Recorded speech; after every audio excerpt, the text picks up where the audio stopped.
Këtë të mërkur, Galeria e Artit Bashkohor në Tiranë u mbush me dritë, zëra dhe hapa të shumt vizitorësh.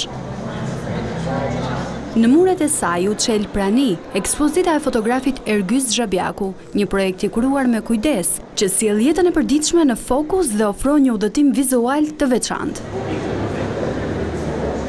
Që në momentet e para, hapja u shndrua në një takim të shumë botëve, artist, kurator, figura të kulturës, student dhe dashamirës të fotografisë.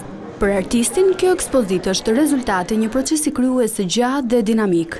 Ndihem e para emocionum, them drejtën, edhe e dyta i lumtur sepse më në fund arrita të bashkë diçka nga mendësia deri në përfundim. Ne kur mendojmë për fotografinë, mendojmë fotografia është një plan solo, është vetëm një frame. Fotografia nuk ka njëjtin kuptim me videon, me filmin, me dokumentarin e tjerë.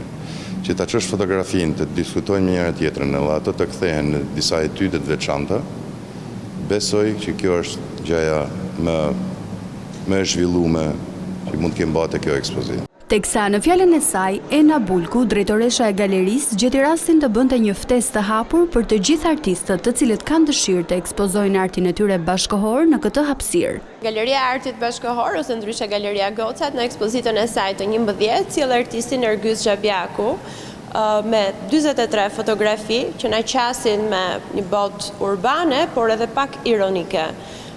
Tani më, Galeria Gocat është e njohur në misionin e saj për suportin ndaj artistëve të cilët mund të ekspozojnë falas në hapësirat e saj, e suportuar nga Fondacioni Mane, mirëpret të gjitha propozimet e artistëve për të shprehur propozimet e tyre bashkëkohore nëpërmjet artit bashkëkohor. Mbështetja e Fondacionit Mane, i themeluar nga Samir Mane, bëri të mundur këtë herë që ekspozita Prani të merrte jetë, ndërsa vetë Galeria e Artit Bashkëkohor Tiranë kontribuon vazhdimisht në zhvillimin e botës artistike dhe në përfshirjen e publikut ardashës.